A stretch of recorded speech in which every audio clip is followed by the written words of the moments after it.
തിരുമേനിയെക്കുറിച്ച് എത്ര സംസാരിച്ചാലും തീരുകയില്ലാത്ത കാര്യങ്ങൾ എൻ്റെ മനസ്സിൽ കടന്നു വരുന്നിരിക്കുന്നത്. കാരണം തിരുമേനിയുടെ കുടുംബാംഗമാണ് ഞാൻ. ഈ പള്ളി ഇടവക്കാരനാണ്. അതുപോലെ അച്ഛനും ഈ തിരുമേനി ഞങ്ങളെല്ലാം ഒരു കുടുംബാംഗമാണ്. തിരുമേനിയാണ് എന്നെ മാമോദിസ മുക്കിയത്.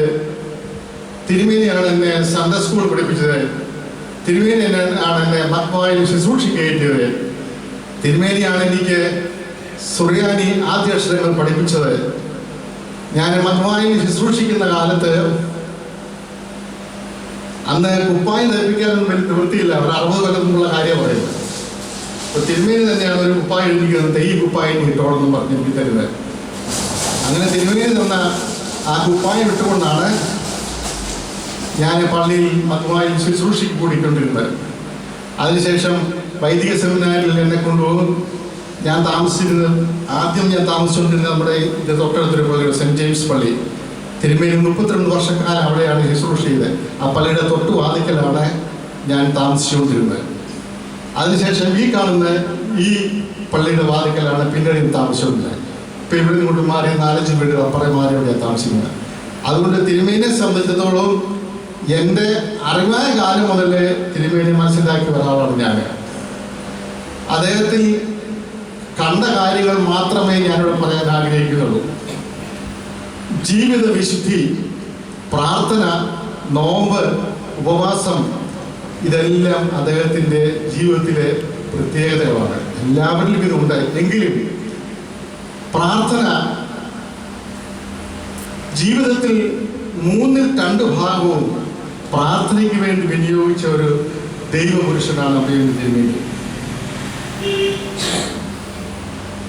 തിരുമേനി മെത്രാപ്പൊലീത്തായി കഴിഞ്ഞ് അദ്ദേഹത്തെ ദുബായ് പള്ളിയിൽ കൊണ്ടുപോകാനായിട്ട് ഈ നൈനാൻ ഇവിടെ വന്ന അവസരത്തിൽ തിരുമേനി അടുത്ത കഷ്ടാനുമാഴ്ച ദുബായ് പള്ളി നടത്തണം, വരണമെന്ന് പറഞ്ഞു.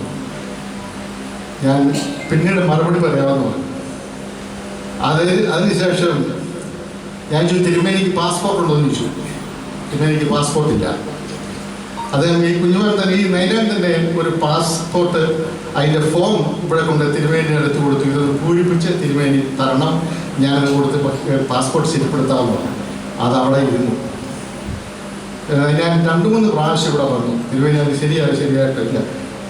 എനിക്ക് തോന്നുന്ന നൈനാനോട് പറഞ്ഞ ഒരു കാര്യം, ഒരു പാസ്പോർട്ട് എൻ്റെ കയ്യിലുണ്ട്, അത് കിട്ടുമ്പോൾ ദൈവം തരുന്ന ആ പാസ്പോർട്ടിൽ അത് പോയാൽ മതി. ഇന്ത്യ വിട്ട് പുറത്തേക്ക് പോകാത്ത ഒരേ ഒരു മെത്രാപ്പൊലീത്ത ഇദ്ദേഹമാണ്. നമ്മുടെ സഭയിൽ ജീവിച്ചിട്ടുള്ള മെത്രാപ്പൊലീത്തന്മാരിൽ ഇന്ത്യ വിട്ട് പുറത്തേക്ക് പോകാത്ത ഒരേ ഒരു മെത്രാപ്പൊലീത്താണ് ഇദ്ദേഹം. ഇദ്ദേഹത്തിന് പാസ്പോർട്ടില്ലായിരുന്നു. ഏറ്റവും കൂടുതൽ ദൂരെ പോയിരിക്കുന്ന ഡൽഹിയിലാണ്. ഈ നൈനാനച്ചനാണ് കൂടെ ഷമ്മാസനായിട്ട് പോകുന്നത്. അദ്ദേഹത്തിൻ്റെ നിഷ്കളങ്ക മനസ്സ് ഞാനിപ്പോൾ ഇവിടെ പറയുകയാണ്. ആ ട്രെയിനിൽ ആദ്യമായിട്ട് കയറുകയാണ്. ആ സമയത്ത് പതിവില്ലാതെ പള്ളിയിൽ തലേദിവസം കൂടുതൽ കയറി ഇറങ്ങി പ്രാർത്ഥിക്കുകയും ചെയ്യുന്നുണ്ട്. ഞാൻ തിരുമേനി ഇന്നത്തെ പ്രത്യേകത പക്ഷേ ഞാൻ നാളെ ഡൽഹിക്ക് ആദ്യമായിട്ട് വിമാനത്തേക്ക് അച്ഛൻ പ്രാർത്ഥിച്ചുകൊണ്ടല്ലോ. ഒരു മെത്രാപ്പൊലീത്ത പറഞ്ഞാണ് എന്നോട്, ഞാൻ ആദ്യമായിട്ട് കയറുക, എനിക്ക് അതിൻ്റെ രീതിയും കാര്യമൊന്നും അറിയാൻ പാടില്ല, അച്ഛൻ പ്രാർത്ഥിച്ചു. അദ്ദേഹത്തിൻ്റെ ആ മനസ്സിൻ്റെ ഇതാണ് ഞാൻ പറഞ്ഞത്. പ്രാർത്ഥനയ്ക്ക് സമയം എന്തുമാത്രം അദ്ദേഹം ചെലവഴിച്ചാലും അത് പോരാ. തൃപ്തിയാകാത്ത അല്ലെങ്കിൽ സമയം എടുത്ത് പ്രാർത്ഥിക്കുന്ന ഒരു വ്യക്തിയാണ്. ആ പ്രാർത്ഥന പള്ളിക്കകത്ത് കയറിയാൽ ദ്രുതഗതിയിലോ ചുരുക്കത്തിലോ പ്രാർത്ഥിക്കത്തില്ല. തന്നെത്താൻ പള്ളിയിൽ ചെന്ന് മണിയടിക്കും. അന്നായി ഇങ്ങനെ വലിയ മണിയില്ല, ചേങ്ങലയായിരിക്കും. തന്നെത്താൻ തിരുമേനി തന്നെ മണിയടിച്ച് കാലും കൈയും മുഖവും കഴുകി പള്ളിക്കകത്ത് കയറി മുഴുവൻ പ്രാർത്ഥനകളും ഒറ്റയ്ക്കാ നൃത്തങ്ങളിൽ ആ എക്കാറനുസരിച്ച് അന്നത്തെ നിറമനുസരിച്ച് മുഴുവൻ പ്രാർത്ഥനകളും നടത്തും. ആ സമയത്ത് ആരെങ്കിലും കൂടുതൽ ആരെങ്കിലും മലയാളത്തിൽ ചൊല്ലും. ആദ്യ കഷ്ടാനുവാഴ്ച തിരുമേനിക്ക് ജബിലാൽ പള്ളി പോകാൻ സാധിച്ചില്ല.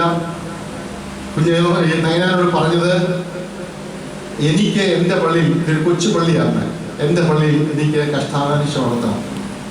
വെളുപ്പിനെ 4 മണിക്ക് പ്രാർത്ഥിക്കണം. ഞാൻ ഈ കാണുന്ന വീട്ടിലാണ് താമസിക്കുന്നത്. എന്നോട് വെച്ചാൽ 4 മണിക്ക് നമുക്ക് പ്രാർത്ഥിക്കണം. ഞാൻ 4 മണിയായിരുന്നു തിരുമേനി പള്ളിക്കകത്തുണ്ട്. 6:30 മണി വരെ സമയം കർത്താനുമായി ചില പ്രാർത്ഥന തുടങ്ങി. അതിൻ്റെ ശിലോസോ, ഉംബൗലോസ്, അതിൻ്റെ പ്രവിയോന്, സദറ, എത്രോ, ഏവങ്കേലിയോൻ, അതിൻ്റെ മാനീസ, സകല പ്രാർത്ഥനകളും മുഴുവൻ ചൊല്ലി അദ്ദേഹം 3 മണിക്ക് തുടങ്ങി 6:30 തീർന്നു. അത് കഴിഞ്ഞ് ചെന്നോട് വന്ന് അച്ഛൻ പൊക്കോളണം, എനിക്ക് കുറച്ച് നേരം പ്രാർത്ഥിക്കാനുണ്ടെന്ന് പറഞ്ഞു. ഈ പള്ളിയകത്ത് പ്രാർത്ഥന കഴിഞ്ഞാൽ ഇവിടെ ഇരിക്കും. ഇവിടെ ഇരുന്ന് പ്രാർത്ഥിച്ച് തൃപ്തിയാകാതെ ഒരിക്കലും അദ്ദേഹം പള്ളിയകത്തിൻ്റെ പുറത്തിറങ്ങിയത്. അത് സമയമല്ല നോക്കുന്നത്, ആ പ്രാർത്ഥന കഴിഞ്ഞുള്ള ധ്യാനമാണ്. അത് പള്ളിയകത്ത് കയറി കഴിഞ്ഞാൽ ഇറങ്ങുന്നതിന് മുമ്പോട്ട് അനേക പ്രാവശ്യം കുരിശ് വരയ്ക്കുന്നത് കാണാം. നമ്മളൊക്കെ പള്ളിയകത്ത് കയറുമ്പോൾ ആദ്യം ഒന്ന് കുരിശ് വരച്ചു, അല്ലെങ്കിൽ പള്ളിയിൽ ഇറങ്ങാൻ നേരത്ത് കുരിശ് വരച്ചു, അല്ലെങ്കിൽ പ്രാർത്ഥന സമയത്ത് കുരിശ് വരച്ചു. ഇത് കഴിഞ്ഞ് കൂടാതെ തന്നെ ഈ പള്ളി സകല പ്രാർത്ഥനകളിൽ തീർന്നാൽ പള്ളി ഇറങ്ങുന്നതിന് മുമ്പായിട്ട് അനേകം പ്രാവശ്യം കുരിശ് വരയ്ക്കുന്നത് കാണാം. അപ്പം ഞാൻ ഒരിക്കലും ചോദിച്ചു, തിരുമേനി ഇങ്ങനെ ഒത്തിരി പ്രാവശ്യം ഇങ്ങനെ കുരിശ് വരയ്ക്കുന്നു. അപ്പം എന്നോട് പറഞ്ഞ മറുപടി എന്നറിയാം, ഒത്തിരി പേര് പ്രാർത്ഥിക്കണമെന്ന് പറഞ്ഞിട്ടുണ്ട്, കുറച്ച് പേര് എങ്ങനെയൊന്നും ഓർക്കാവില്ല. ആ സമയത്ത് ഓരോരുത്തരെ ഓർത്ത് കുരിശ് വരയ്ക്കുക. മറ്റുള്ളവർക്ക് വേണ്ടി പ്രാർത്ഥിക്കുകയും സഭയ്ക്ക് വേണ്ടി നോയമ്പെടുക്കുകയും സഭയ്ക്ക് വേണ്ടി പ്രാർത്ഥിക്കുകയും ചെയ്ത ഒരു പുണ്യപുരുഷനാണ് തിരുമേനി. ഒരു ദിവസം സന്ധ്യാപ്രാർത്ഥനയ്ക്ക് സൂത്താറ കഴിഞ്ഞാൽ ഞാനിവിടെ വരുന്നത്. തിരുമേനി